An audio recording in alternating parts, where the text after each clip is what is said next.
The Realtor for Hoopers 50th episode. So I have a basketball story that I used to be embarrassed about, honestly, but now I'm somewhat proud about it. What I love about being the Realtor for Hoopers is the Trickshot journey started when I was in high school. I went on a vacation with my parents. Every time I flick the wrist, you can bet that it's a switch. Realtor for Hoopers, welcome to the main event. I'ma give the people what they ask for. Whole squad moving like a task force.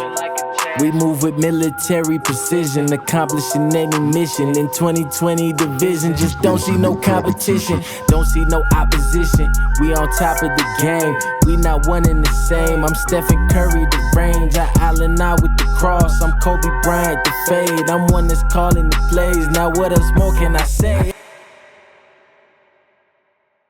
The Realtor for Hoopers 50th episode. You know, apropos, we're going to interview the man behind 49 other episodes. For sure. Right? The man behind Realtor for Hoopers.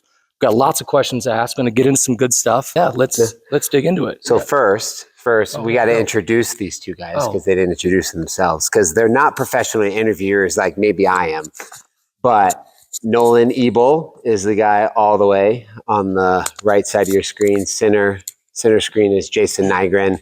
And the reason why I chose these two guys is one, they both do wonderful things in the basketball community, whether it's playing with Nolan and compete on the court with him, or Jason, all he does is his Sunday night runs and coaching and blah, blah, blah. And also that I just knew you weren't going to shy away from talking and being on a microphone because there's part of that I just was like, who can actually be okay with that? So that's why I chose these two gentlemen. That's one thing that us two never shy away from is talking too much. So if that's what you're looking for, you're in the right place. You want to talk about yourself? Tell me when and where? Yeah. Anyways, back to the whole talking too much thing. We're going to mute him for the rest of this, and we're going to get right into it. So Adam Kemp, you do so much in the basketball community in Denver. Tell us your basketball story. So I have a basketball story that I used to be embarrassed about, honestly, but now I'm somewhat proud about it. So I grew up in Oklahoma and Texas, moved back and forth between those two states all the way up until 8th grade. Growing up, I played, I was always on a baseball team and always on a basketball team all year round. So I was always playing both sports. And when I moved here, I kind of just made the decision I had to kind of pick a sport. I picked basketball. And what's crazy about it is from that point on, I struggled to find a spot. Honestly, Spot in what way? Spot on a team. Oh, just okay. No joke. Legit like place to play. Yep. Okay. So, and I'll tell you that. So, freshman year I tried out, I got cut from all teams. This is club. Nope. This is high school, Arvada West. We're going on the bus. Yep. Arvada West, you missed out. Sophomore, got cut. Transferred to Ralston Valley as a junior when that school finally first got built. I played JV basketball as a junior. Did that all year, had a pretty good season, came back out my senior year, got cut. Yep. Wait, how tall were you through all of this? 6'3" to 6'5". You're good. You're like, you what now, 6'5"? I'm almost 6'6". Okay. So I'm a little bit shorter, but not, it's about the same. Okay. Fascinating. Okay. So did that, then kind of went to CU Boulder, I kind of wrote off basketball, honestly, a little bit. Went to CU Boulder, and what big part of my my basketball story is at CU Boulder, I'm assuming it's the same way. At the rec center, there's 3 courts. It's, back, and you have to earn your way to the best court. So you start on this court, and then someone pulls you to the middle court, and then someone pulls you to the best court. So one day I just show up, and by the end of that day, I was playing on the best court with some of the CU guys, all the football players, all that. And so I was like, okay, so that was my first moment of like, at this point, I've been cut in most of my basketball life. So did you continue to work out and play and shoot? Yep. I was always on, when I didn't make the high school team, I'd play in YMCA ball, or I would play on my dad's men's team actually every once in a while and things like that. And so it was just always something that I I thought I was pretty good, but I had no external evidence of that until like CU, when I was like, okay, I'm good enough to be on the floor with all these Division I athletes and some of these guys, and they say I can hoop and whatever. Sure. So then I started playing intramurals, and the best league of intramurals at CU Boulder is called the Open League. And if you win that Open League, you get to scrimmage against the CU Boulder guys. They don't do this anymore. You get to scrimmage against, the what D1. year was this? This was 2006. Okay, so I'm guessing Yes, I'm guessing where this is going, but go ahead. Yeah. I'll have a follow up on this. Yes. Yeah. So then, didn't think about. So I played in that game, and it was just one of those days where I shot shit out of the ball. Yeah. Just could not miss, and it was just amazing. So like, Do you ever Nolan? So it's like when the ball goes in more than usual. Okay. That's one of those type of days. Okay. Okay, I just want to make sure. made field goals, not field goal, just field goal attempts. Is that what you said? You have to. It has to go in. You can't just try. Not just attempts. Right. It's makes. Got it. Okay. Just wanted to make sure we are Yeah, clear yeah, on that. Yeah. Go ahead. More evidence of why I chose these two guys. So anyway, so that was my first moment of like, all right, I can play, because these guys are like, who the hell is this guy, and why haven't we heard of him, and whatever. So then I actually went to play Division II ball, because the Division II coach was there by happens at UCCS watching the game. So he's like, hey, you should come and play for us. He didn't offer me any scholarship or anything like that, which sucked. He didn't offer me any of that. So I just literally just walked on and played 2 years there. Had 2 years of Division II ball. At that point, I had met the love of my life and knew I was going to marry her. We started having kids right away, and I was like, that's kind of the end of my career, which is great, whatever. I just knew, because it wasn't, at that point, I still loved basketball more than most, actually. But I knew at that point, it was like, I can't, even if I could go play overseas, I don't want to be doing on 6-month contracts and doing that whole grind that it is. Beginning for you. Yes. Yeah. So started playing in men's leagues and pro-ams, and just actually just kept on getting better and better and better and better. And honestly, I'll say the end of my basketball story is like, I'm 42 now. I would say the best basketball career when I was like 37, 38. Wow. Okay. That's when I was like, because that's when I was still athletic enough, still to move, because I was never a leaper. I was never whatever. It was more about I'm crafty in how I can get open and things like that. And then that I was as mentally smart, and my basketball IQ as high as it's ever been at that point. So yeah. Your body and your brain connected in those years. Yes. Then I started, create good teams. Yes, trying to be a general manager and create my own men's league and pro-am teams all throughout the city. So I'm pretty sure the team that I coached this summer beat Realtor for Hoopers. Yes, yeah, you did. I think that's not on that team. Yes. It would have been different. Yes. Is that right? Anyways, what's I the was next Okay. Next question that we should ask. What were your favorite years of basketball, Nolan? What year? How old were you? Because you're done now, so we can talk about the years that were. Now I just whoop up on Jason. Here we go. Here we go. Nope. So in that journey, what comes to my next question, or one of my questions was there a specific individual, maybe the coach from UCCS, or was there somebody during your getting cut literally every time you tried to get on a team? Was there somebody that you were like, I don't know, somebody that kept your light on? So I honestly, when I thought about this question, to answer your question, no, not really.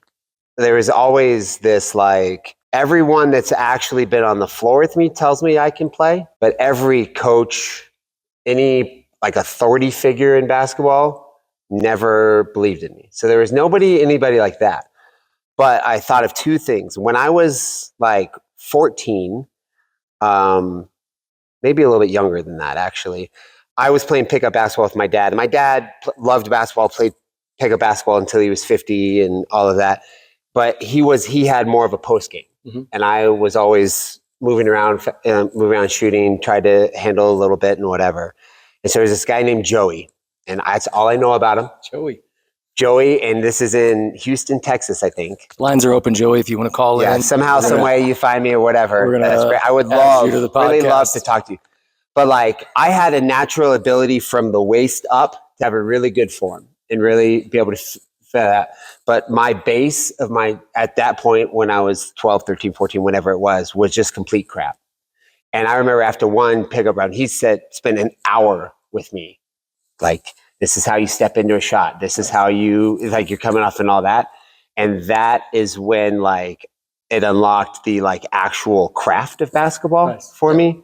So like when I thought about like who the people that set a flame to it, because that was the first person that like actually taught me something where I'm like, because then it's like a drug where it's like, I'm just gonna get better and better and better at this and all this. The second person I thought of is I was playing pickup basketball here in Denver at what used to be called the Forza Gym. I forget what it is now, but it's connected to the Ritz-Carlton. Steve Hess. Yep. And we used to run Monday through Friday at lunch every day there. And when there was a lockout, the Nuggets guys would come and play there. It was just amazing runs. Still to this day, I think the best runs that I've ever been in Denver. It's 2011. Yes. Lockout. Yes. Yep. There was a guy that used to play there. His name is Grant Dietmeyer. Nobody else has really heard of him, whatever. But I was 27 to 34 when I was playing there. And when I was like 29, I mean, this guy used to just give me work every day. Couldn't figure out a good way to guard him. He was just a dog defensively and whatever. And I somehow, some way, I met them outside of basketball. I'm 29, and I was like, just tell me about your life and whatever. And he's like, well, I just turned 40, and I was like, what the? Yeah, I was like, no, there's no way in hell you're 40. Yeah. I made him show me his ID because I was like, nope, like I got to see it. And that man was 40 years old. Yeah. And that was the next catalyst because he taught me how to like take care of my body. Sure. And he taught me how to like train my body to be a basketball player, and also like from a nutrition standpoint and all of that and all the little old man tricks of the trade and things like that. Like it's two random examples to answer your question, but I think like those are two things that I always think about of like, without those two things, there's no way I'm here today because why should I be playing with the guys that I do at 42? And it's because I learned the structure of how to shoot. I learned how to take care of my body where I'm still able to get up and down the floor and all this. And so I want to do it. Wait. So I want to get Jason to stop talking. So this is one. And number two is I want to circle back on. So when you give the ball to somebody and they score, it's called an assist. There's one thing. That's what that is. The reason he's explaining this, he's just learning. He's a shoot first point guard, which is a tragedy. He's just learning how to pass the rock. Who's the shoot first? So I have to take it. I got to take the mic just like I take the ball from him. I know. They know what that was. That the actual comment was about. They'll know. This is great. All right. Anyways, what was your follow-up question? My follow-up question is, I think that one, I didn't know that about your basketball story, and I'm just curious in that journey, what kept you coming back when you're like, you get cut, you come back, get cut? Because mine was similar, a little different, but similar. I played JV as a junior in high school and came off the bench my senior year, but like getting cut your senior year and then going and grinding it out in intramurals and then being like, you know what, screw this, I'm going to go play D2. Yeah. Like, what was the motivation that kept you coming back?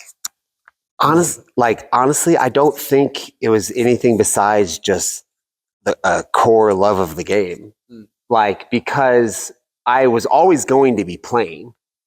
Now, on what level with who was on the court and all that, that is, some of that's under my control, some of that's not.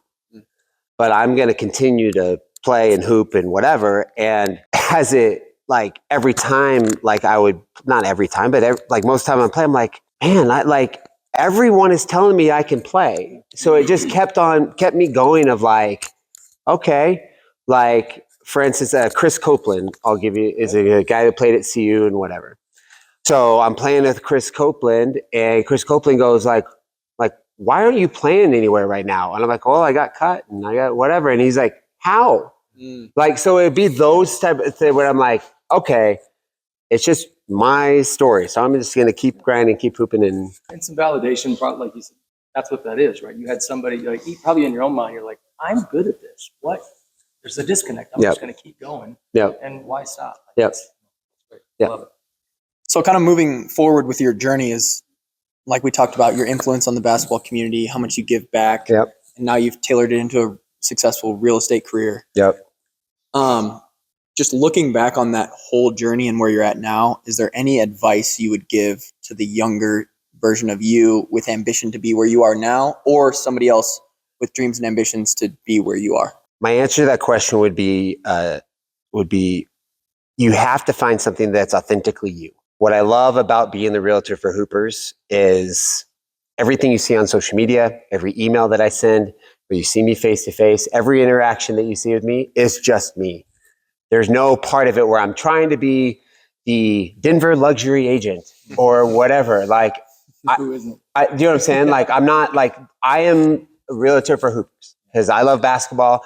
And if I don't know you, I know someone you know. Yeah. And I pretty much know you because if you like basketball, we can talk shop and all that kind of stuff. My advice would be to be authentically you and to find out who your community is. It doesn't have to be a basketball. It doesn't have to your job doesn't have to be real estate, but like find who your community is and what I call your superpower. What are you really freaking good at? I'm really good at building relationships, staying organized in complex matters and things like that. So that is why I'm like, okay, I love basketball and I'm really good at being a real estate agent. So I'm going to combine those two things. And and have that be you, because then everything flows and people can just feel, whether it's on social media or whatever it is, they feel that authenticity, because it's like, I'm not going, like, it doesn't feel scripted at all. What would you say to the person who's like, hey, this guy's a stud real estate agent, I follow his page, but I don't know anything about basketball? Like, can I still work with him? Absolutely. Yes. But is that like, I don't know. No. Like, so the reason why I picked the brand native realtor for Hoopers is in Denver metro area, there are thousands and thousands and thousands of real estate agents. So if you just say, hey, I'm a real estate agent, pick me, you'll just get lost in all the shuffle. So you have to figure out some kind of niche where you're going to serve that group of people, that neighborhood, that city, that whatever. Because that's who you're like focusing on. Because if you try to be this, you just get lost in the shuffle and be the master of none. So I actually, what's amazing, and I actually just did this at the end of the year, 50% of my clients have been basketball people, 50% of them haven't been. And it's just because of people just respect whether they're basketball players or not. They respect oh, that's cool. Like, look at those cool trick shots. But I can't do those. That's really cool, Yeah. So. After all this, theme here. It's a very common theme. It's just two people that, I don't know. I wish I was, what are you, 19, 20? No, you're like a young fella. I wish I had a time machine. Anyway, so next on our list, right, we got all these questions and I think we should meander. But what has basketball been able to give to you to take away? What do you take away from basketball, that whether it's life, whether it's job, whether it's relationship, whether it's family, like everything good in my life, and this maybe yours too, but everything good in my life has come from basketball. Yeah, and that's not a joke. Every good thing in my life, short of my son, has come because of basketball. So, what would you say are like your basketball takeaways that lift you up? Obviously, the easy answer is the community, because that's what did the whole Realtor Purpose thing. But for me personally, a big thing is it's just a massive stress reliever, and I have a lot of physical energy that I need to get out every day. So the ability to play basketball allows me to be a better husband, better father, better friend, better at my job and whatever, because it provides that outlet of competitiveness for cardio, energy, mental health, all of that stuff. Because obviously the tough times during COVID and all that was the hardest thing ever, is because I just had all this pent up stuff that I couldn't figure out what to do with. So that's my main outlet that basketball provides. Does your family support that? I know your son plays basketball, right? Yeah. My family understands it's almost like a non-negotiable. Good. Because if we want dad at his best, he needs to go do that. And I don't know how many people watching this have been to Adam's house. He literally has a hoop in his, is it your my living it's your room. main it's a room. 10-foot room. And a married guy with a couple kids and a house, in a beautiful suburb, and there's a hoop I didn't know. in the living room. A legit. It's a 10 coffee. foot- It's a coffee table top that we used as a backboard, and there's an actual rim, and we play with actual balls. It's not just for show. We literally during the playoffs, we Yeah. literally had a shooting contest in his living we room. played knockout. We played knockout. I don't know if I did or not. I figured. I think one time you won and one time Yeah, I we think I played got both. one. Yeah. But who do you feel like? It's home court. There are some good questions and there's some dumb ones, but this is a dumb question. So one more question, right? I think we're near. We can. We gotta hear about his trick shot. Oh, that's right. Yeah. Okay, so you had those. Wait, here, watch. Waiting for the assist. There it is. These guys are just sharing the ball left and right. It's There's amazing. something you probably never It's heard amazing. before, and it's nice pass. So next question. I apologize for the guy in the middle. Tell us about your trick shot journey. So everyone watching this probably knows Adam posts tons of trick shots and they're all insane. And every week, I don't really use TikTok, but I like just refresh my feed because I follow like 5 people and you're one of the 5. Yeah. And they're just insane. And I don't know how he does it, but I want to hear how you got so good at it and where that came from. Okay. So the trick shot journey started when I was in high school. I went on a vacation with my parents. We're at a all-inclusive resort in Mexico, and there happened to be a court. And one of the activities you could do is play basketball. So you play with the guys that work there, the other people that were staying there, and all that. And it was a regulation NBA court. Like it was outside, but it was a big court and whatever. And the ball, after one of the games, I was sitting in that corner, like the dead left corner, and on the bench on the sidelines. And the ball kind of rolls to me, and I just pick it up and I throw it at the hoop, and it goes in. And the guy at the resort was like, "That's amazing. I bet you can't do it again." He rolls it to me. I'm no joke. Catch it, throw it, just drain. It's like, that's luck. I'm not gonna say it. It's a really good feeling, Jason, just so you know. Sorry, keep going. But so after that, my dad kept on going like, maybe that's like just something you're good at. So you should just keep on like messing around and do it. It's for fun and whatever. Mm-hmm. So every time I would play pickup or whatever, I would just throw a trick shot up, or at the end of the run or whatever, as people are kind of getting their shoes off and whatever, I would just do something. And this is literally from 14 all the way, through college, like even as I'm playing men's leagues and whatever. And before I was in real estate and whatever, I was just like, it's just a fun way to do it. Mm-hmm. And then when I started the whole Realtor for Hoopers thing, one of the ideas is like, well, if I'm going to do this social media grind, one of the really cool things to do is just post a weekly trick shot. And then that is when it became a skill, because then it's like, I typically film 3 or 4 trick shots in like an hour period. So I'm batch creating them. And then but like when you're there for an hour and it helps me creativity. I have to be creative in every shot because I can't just shoot the exact same shot every single time. So it helps me like kind of check that creative box, but also it just becomes a skill. Like I've shot so many 3/4 court shots that like at this point, like it feels like a 3-pointer. Because I just know like my body, the muscle memory of it, just like, this is easy. So Yeah, there's been, I don't know, a lot of them, but my favorite one was the 5 guys. Yes. 1, 2, 3, 5. 5 or 6 guys. Yeah. That's one of my favorites. Just being. Yeah. So we hit like consecutive shots, like 7 feet, 10 feet, 15 feet, 20 feet, 25 feet, 30 feet, 40 feet. Yeah, one thing for you to make something from your pass and your sideline, but for 5 dudes that have to all be on the same page. That's impressive. Yeah. I mean, we're talking about a lot of stuff, but your career, your basketball journey, what is one takeaway you want people watching this to take away from your journey with basketball, real estate, this whole journey? What's one takeaway? I actually did not prepare to answer this question because I wanted to know what I thought of in the moment. And in the moment right now, I am just encouraging people to understand and be self-aware of who they are and what their skills are. So don't focus on making the most money or being the coolest or whatever. If you can be self-aware and know what you're good at and what you're not good at, whether it's athletically, whether it's professionally, all that provides so much clarity, and you can just double down on that over and over and over again. I firmly believe that success will come to you. whether that's in relationships, whether that's in business. The main reason why I'm successful right now is because I don't do what I'm not good at, and I do a whole bunch what I'm good at. And I'm just going to keep doing that. And yes, I have things that I have to do in my life, just like we all do as adults and whatever, that I don't really enjoy and whatever. But the more and more time I can spend doing the things that I have had other people tell me I'm good at, and I also believe that I'm good at, and all of that, and just continue to double on that, I think that's just going to be a good foundation for anybody that wants to be successful.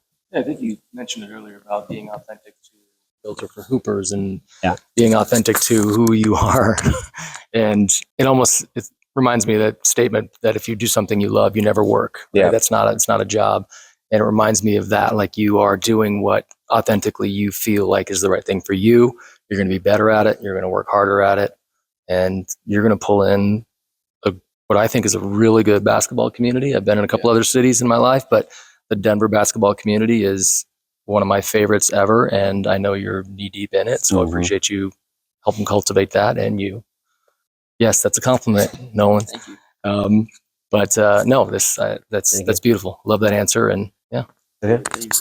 Last one. Last but not least. You want to ask it, or is it okay if I do? I'll let you. Okay. That's true. I do.